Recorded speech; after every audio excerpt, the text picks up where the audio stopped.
Banyak leader semangat untuk mengajarkan keberhasilan-keberhasilan yang sudah pernah dicapai kepada tim. Harapannya timnya tuh semangat, timnya termotivasi untuk melakukan yang terbaik. Tapi tidak jarang leader-leader, para pemimpin lupa mengajarkan kegagalan-kegagalan yang pernah dialami. Loh, ngapain Sur ngajarin kegagalan? Tanya teman-teman saya ya. Ngapain Sur ngajarin kegagalan? Kan kita itu ingin mereka berhasil. Ya ajarkan yang works, ajarkan yang berhasil. Yang gagal ya nggak usah. Padahal mengajarkan kegagalan itu menjadi bagian penting banget dalam membantu tim untuk bertumbuh secara lebih cepat. Kok bisa sih? Kita bahas.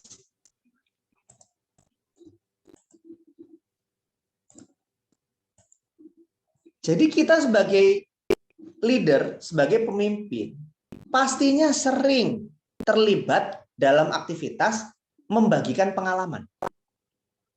Misalnya kalau di organisasi, seorang leader yang mulai dari bawah, lalu naik ke atas, punya anak buah, dia ajarkan pengalaman dulu waktu ada di posisi anak buahnya.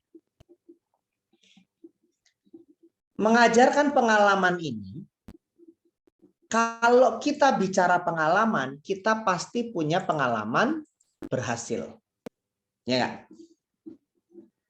Tapi di sisi lain, kita juga punya pengalaman gagal.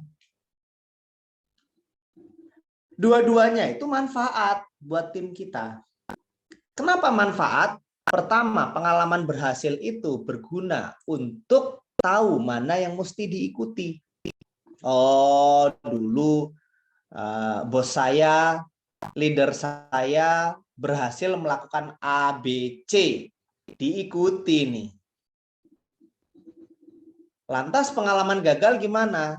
Pengalaman gagal itu sangat manfaat untuk memberi petunjuk mana yang mesti dihindari. Melakukan DEF, leader saya gagal. Berarti kita jangan lakukan DEF. Supaya tidak mengalami gagal seperti halnya leader kita. Jadi dengan membagikan pengalaman berhasil dan gagal, tim kita jadi lebih tahu mana yang mesti diikuti dan mana yang mesti dihindari. Lengkap. Yang lebih repot lagi kadang-kadang leader itu nggak mau berbagi pengalaman gagalnya karena tidak mau terlihat ada cacat. Nah ini lebih gawat. Yang diceritakan keberhasilan melulu. Seakan-akan itu nggak pernah gagal gitu. Jadi kelihatan keren. Ya moga-moga teman-teman penonton nggak begini. Moga-moga. Kalau ada teman kita, seorang leader yang seperti ini, diingetin. Berbahaya. Kenapa? Gini. Kalau kita selalu cerita keberhasilan, saya dulu melakukan ini sukses, saya itu melakukan itu sukses. Selalu berhasil, dan di mata tim kita itu selalu berhasil. Pertama, kita akan tampak sempurna, yang itu pastinya menjauhkan kita dari tim kita. Tim kita akan merasa, wow, berarti memang leader saya ini orang istimewa. Saya nggak istimewa. Wajar dia bisa, saya nggak bisa. Dia istimewa, saya enggak. Kan nggak berharap begitu kan? Itu pertama. Yang kedua, lama-lama tim kita tidak akan memaafkan kegagalan. Karena leadernya tampak selalu berhasil, maka di dalam pikiran tim kita, kegagalan itu tidak dimaafkan.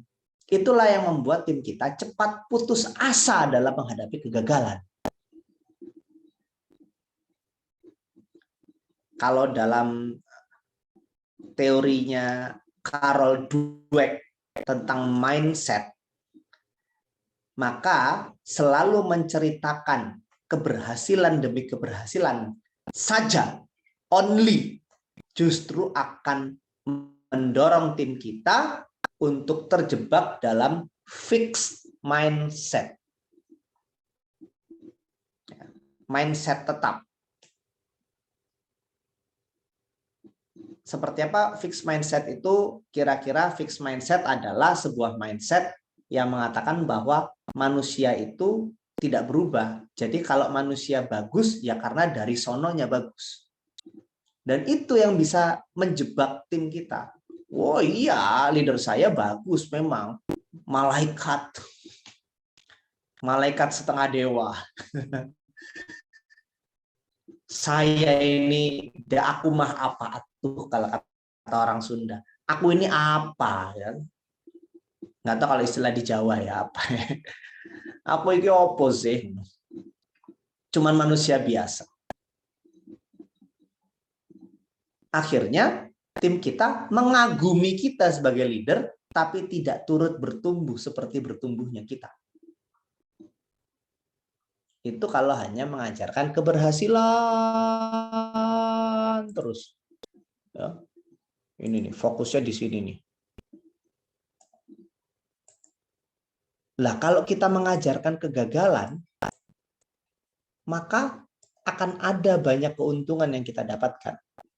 Pertama, saat kita mengajarkan kegagalan-kegagalan kita sampaikan kegagalan-kegagalan masa lalu kita kepada tim, maka tim kita akan merasa begini, oh leader saya ini ternyata pernah gagal.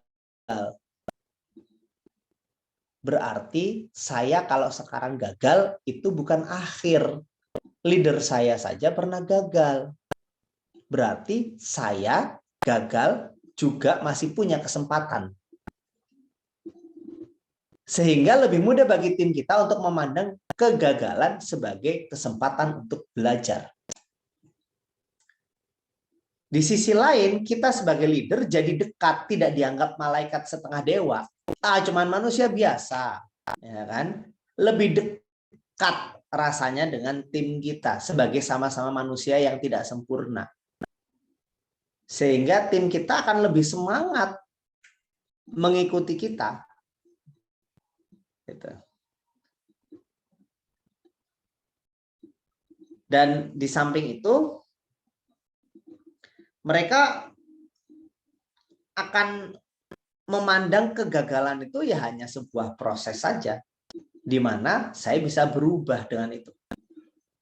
Buktinya apa? Itu leader saya pernah gagal. Dan leader saya tetap mencoba yang terbaik untuk menyelesaikan kegagalannya, memperbaiki kegagalannya. Maka saat seorang leader juga mau terbuka dengan kegagalan-kegagalannya, leader ini membantu tim untuk memiliki growth mindset. Mindset bertumbuh. Masih merujuk pada Carol Dweck yang tadi ya, tentang mindset. Mindset bertumbuh atau growth mindset itu apa? Mindset yang mengatakan bahwa manusia itu tidak tetap, manusia itu bisa bertumbuh. Kalau sekarang kita lihat ada manusia yang bagus, tidak selalu karena dulunya bagus. Sangat mungkin dulu mulai dari banyak kekurangan yang sekarang jadi bagus. Otomatis kalau sekarang pun saya banyak kekurangan, ini tidak menentukan, tidak menghakimi siapa diri saya hari ini dan masa depan saya. Artinya segala kegagalan saya tidak mendefinisikan siapa diri saya sepenuhnya. Kenapa? Karena kegagalan hari ini hanyalah proses hari ini yang tidak tetap, yang masih bisa diperbaiki. Artinya kalau hari ini gagal, di masa depan saya masih bisa lebih baik. Buktinya leader saya begitu. Dan itu kan kondisi yang kita inginkan terjadi pada tim kita, supaya tim kita senantiasa belajar dan bisa menjadikan setiap kegagalan bukan sebagai sarana untuk putus asa, tapi sebagai sarana justru untuk bertumbuh. Jadi sebagai leader nggak apa-apa, sampaikan keberhasilan, tapi jangan lupa untuk turut menceritakan banyak kegagalan. Saya sebagai leader nggak kelihatan sempurna, nggak apa-apa. Ya memang nggak sempurna, ngapain ngaku sempurna?